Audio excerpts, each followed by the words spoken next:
Hai, assalamualaikum. Terima kasih sudah klik video ini. Apa kabar nih teman-teman? Semoga semua selalu dalam keadaan sehat, bahagia, dan juga diberi kelancaran rezeki. Amin. Teman-teman, sepertinya lagi-lagi kita harus menghela nafas panjang. Karena kasus yang akan kita bahas kali ini itu benar-benar bikin greget dan gak habis pikir.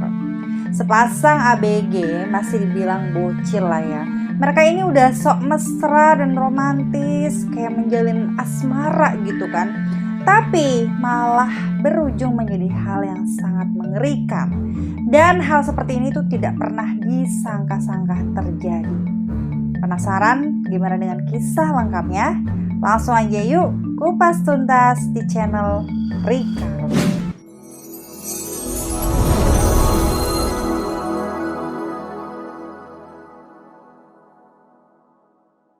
Retno Ayu Wulandari adalah seorang gadis yang masih duduk di bangku SMP. Dia tinggal bersama keluarganya di desa Rusunawa, Sukoharjo, Jawa Tengah. Dia adalah anak sulung dari 4 bersaudara. Menurut keluarganya, Retno ini dikenal sebagai seorang gadis yang ceria, supel, dan juga periang. Retno cenderung ramah dan juga sering bertutur sapa kepada orang lain. Dan selain dikenal baik hati, ternyata Retno juga dikenal sebagai seorang gadis yang begitu imut dan juga cantik parasnya. Tidak heran banyak sekali nih para lelaki-lelaki ABG yang menyukai paras cantiknya. Ya, seperti ABG pada umumnya, diketahui Retno ini mempunyai seorang pacar lelaki yang berinisial IA. Nah teman-teman, dikarenakan pelakunya ini masih di bawah umur, jadi artikel di internet sama sekali tidak ada yang menyebarluaskan nama aslinya. Oleh karena itu, supaya mudah, di sini kita sebut dia dengan Jono. Jono adalah seorang laki-laki yang masih berusia mendekati 20 tahun. Ia merupakan warga asal desa Gentan, Kecamatan Baki, Sukoharjo, Jawa Tengah. Jono ini sama sekali tidak bekerja dan tidak mempunyai kegiatan apapun, alias pengacara, pengangguran tapi banyak acara. Nah, Jono dan Retno juga menjalin asmara sudah cukup lama nih. Bahkan beberapa teman yang mengatakan sering melihat mereka berdua sedang bermesraan. Nah, awalnya hubungan Retno dan Jono berjalan baik-baik saja. Namun setelah beberapa bulan, tiba-tiba saja Jono ini jadi sering mengajak Retno untuk melakukan hubungan intim. Ya, tidak hanya satu kali teman-teman.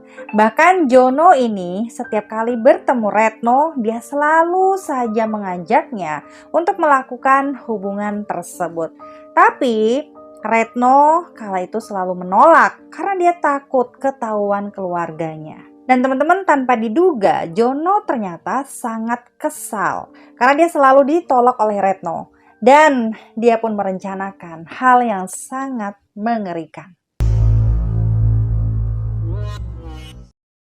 Kejadian mengerikan ini terjadi pada tanggal 18 Oktober tahun 2018. Pada siang itu, Jono sempat berkunjung ke rumah temannya nih yang bernama Angga untuk ikut bergabung dengan pesta haram. Dan akhirnya setelah pesta selesai, Jono yang pada kala itu sedang mabuk berat, dia kemudian menemui Retno nih teman-teman dengan dalih mengajaknya berjalan-jalan. Nah, setelah sampai di rumah Retno kemudian sempat meminta izin kepada keluarganya untuk sekedar bermain bersama teman-temannya. Padahal kala itu ia sebenarnya jalan bersama Jono. Dan pada kala itu keluarganya benar-benar tidak mengetahui bahwa Retno ini akan bertemu dengan kekasihnya tersebut. Dengan dibonceng menggunakan sepeda motor, tiba-tiba saja Jono membawa Retno ke sebuah tempat yang sangat sepi, yaitu bekas tempat penggilingan daging di kawasan Gatak, Sukoharjo, Jawa Tengah. Saat di sana, lagi-lagi Jono ini pun mengajak Retno untuk melakukan hubungan intim. Tapi kala itu Retno bersikukuh untuk menolak ajakan tersebut dengan alasan dia takut ketahuan oleh warga. Jono yang pada kala itu di dalam pengaruh minuman haram, dia pun menjadi naik pitam. Dia bergegas pergi ke belakang pabrik nih teman-teman untuk mencari sebuah balok berukuran besar.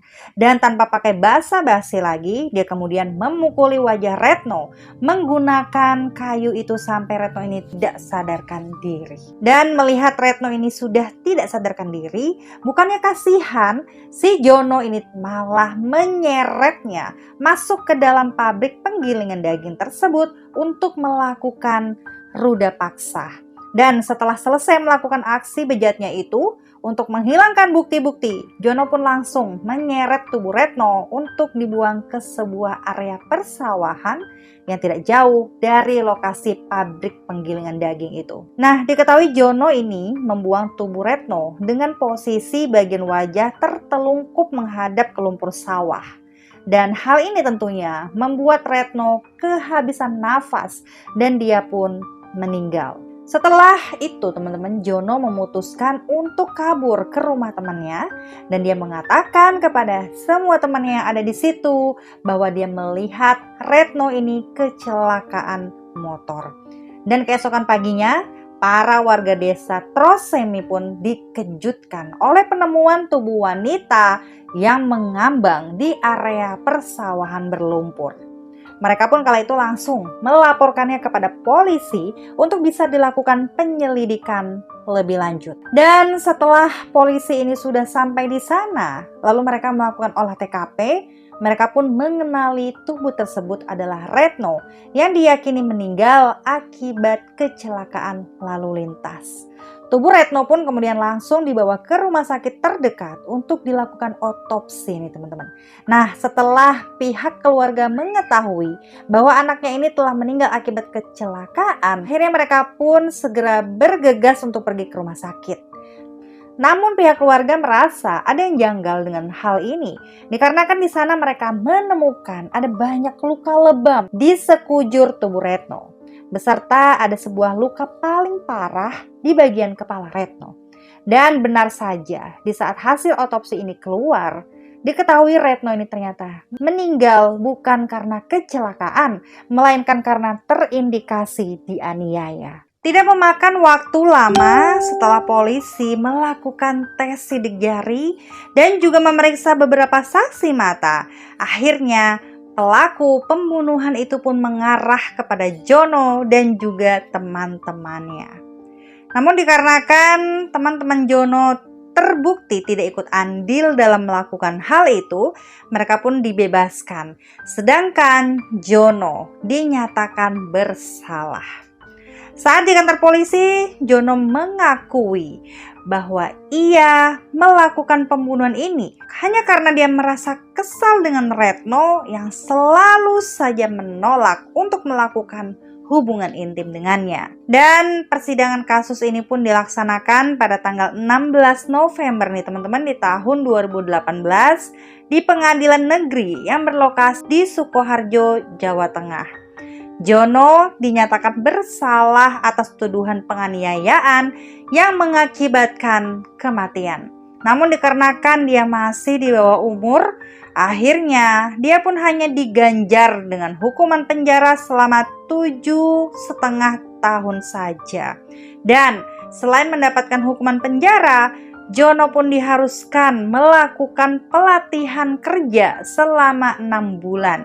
Ditambah juga denda sebesar 300 juta rupiah.